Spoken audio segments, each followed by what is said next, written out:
Assalamualaikum warahmatullahi wabarakatuh. Salam sejahtera, salam kebajikan, Om Swastiastu, Namo Buddhaya, Wede Tongtian, Salam Nusantara, Rahayu, Rahayu, Rahayu. Hari ini kita akan memberikan suatu informasi yang sangat penting terkait tentang ada surat yang diturunkan mengenai tabayun beredarnya risalah kemarin yang rame, khususnya pada poin 5 yang mengatakan bahwa Gus Yahya disuruh untuk mengundurkan diri atau diberhentikan. Nah, terkait tentang surat yang kemarin itu kan tanda tangannya itu tanda tangan yang langsung dengan pulpen oleh Rois Am Kiai Haji Miftahul Ahyar. Sedangkan itu dipertanyakan, banyak orang yang bertanya terkait tentang tanda tangan tersebut. Tidak ada katibnya, tidak ada yang lainnya. Maka di sini ada surat tabayun mengenai beredarnya risalah tersebut. Lah, surat ini untuk mengukuhkan daripada risalah yang kemarin. Berarti ini kita bisa simpulkan secara halus melemahkan daripada beredarnya risalah yang kemarin. Kalau kita amati bahwa risalah yang kemarin yang diturunkan atau yang dipublikasikan itu benar-benar lemah karena adanya tabayun surat ini, sehingga seakan-akan untuk menguatkan risalah yang awal. Berarti risalah yang awal itu lemah.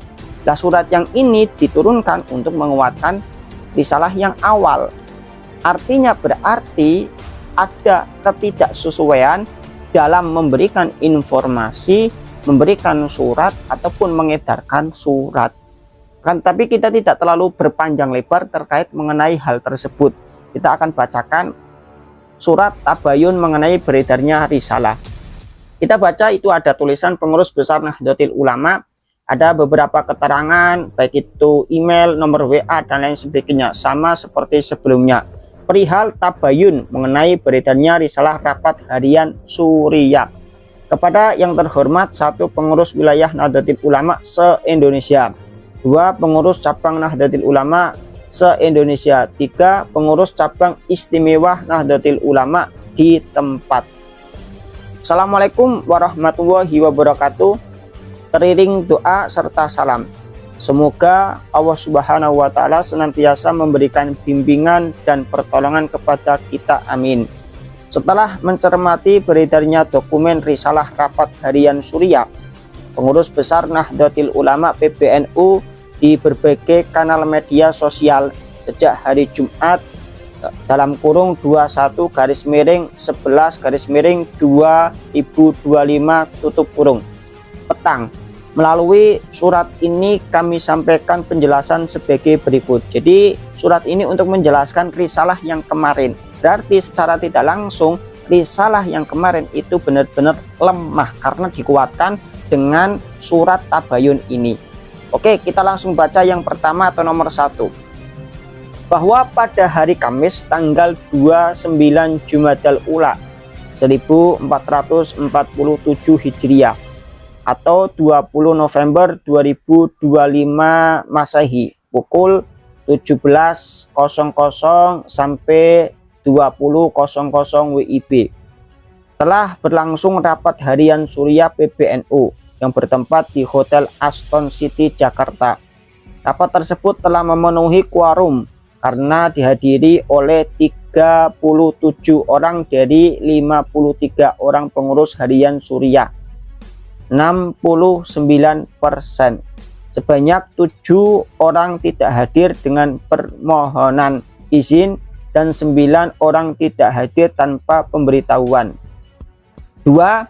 Bahwa dokumen berita acara atau risalah rapat bukan termasuk dalam jenis surat yang diatur dalam peraturan perkumpulan Nahdlatul Ulama nomor 16 tahun 2025 tentang pedoman administrasi dan menjadi ruang lingkup platform Digdaya persuratan.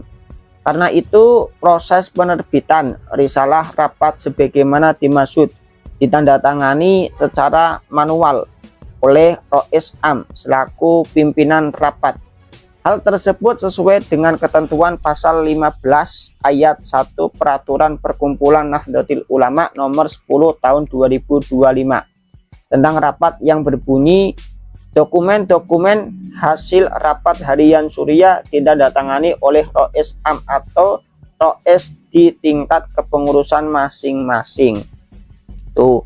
Yang nomor 3, bahwa sesuai dengan ketentuan pasal 15 ayat 3 Peraturan Perkumpulan Nahdlatul Ulama nomor 10 tahun 2025 tentang rapat, keputusan rapat harian Suriah mengikat seluruh pengurus harian Suriah. 4. Bahwa merujuk butir 5 kesimpulan atau keputusan rapat, maka staf pengurus besar Suriah menyiapkan surat pergantian kepada Kiai Haji Yahya Khalil Saqaf yang sedianya akan dimintakan untuk ditandatangani oleh Rois Am dan Khatib Am. Hal ini sesuai dengan ketentuan pasal 4 Peraturan Perkumpulan Nahdlatul Ulama nomor 16 tahun 2025 tentang pedoman administrasi. Surat pengantar tersebut dilampiri atau diampiri risalah rapat sebagai lampiran dan dimasukkan ke dalam fitur dokumen pendukung itu ya. Terus yang nomor 5, bahwa hingga diterbitkannya surat tabayun ini, status pengajuan surat pengantar sebagaimana dimaksud pada butir 4 dalam platform Digdaya persuratan masih belum ditandatangani oleh Khatib Am selaku penandatangan pertama. Artinya memang seakan-akan risalah yang awal itu lemah. Tuh. 6. Bahwa pada saat Kiai Haji Yahya Khalil Saqaf sowan kepada Kiai Haji Afifuddin Muhajir, Wakil Rois Am PBNU di sebuah lokasi di kawasan Ancol, Jakarta, Jumat 21/11/2025 sore. Kiai Haji Afifuddin Muhajir telah menyerahkan risalah rapat dimaksud untuk dapat diterima secara langsung oleh Kiai Haji Yahya Khalil Saqaf. Namun demikian, setelah membaca dokumen risalah rapat dimaksud, Kiai Haji Yahya Khalil Saqaf menyerahkan kembali kepada Kiai Haji Afifuddin Muhajir. Demikian tabayun ini kami sampaikan untuk dapat dijadikan pedoman bersama. Di situ ada salam dan juga di situ ada tanda tangan digital Kiai Haji Anwar Iskandar, Wakil Rois Am. Juga Kiai Haji Ahmad Tajul Mafakhir, Khatib. Hal ini kita sampaikan supaya masyarakat Indonesia bisa mencermati dan memahami. Terkadang memang ketika kita lihat sebuah kerjaan ataupun pergerakan yang terlalu terburu-buru sehingga terkadang memang tidak sempurna, sehingga perlu dikuatkan dengan adanya surat kembali atau tabayun mengirimkan surat kembali. Dan ini mengingatkan kepada kita bahwa hal ini agak rumit. Kenapa?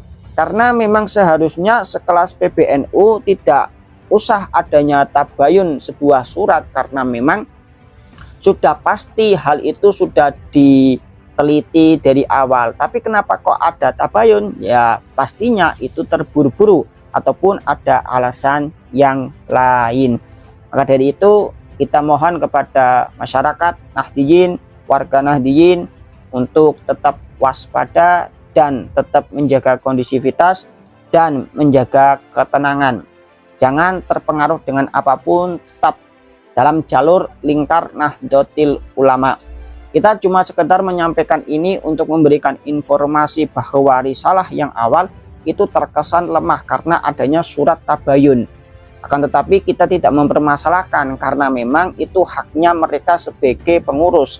Tapi sebagai warga secara umum kita memandang hal demikian itu benar-benar sekelas PBNU saja membuat surat, risalah dan lain sebagainya seakan-akan terkesan ceroboh dan lemah.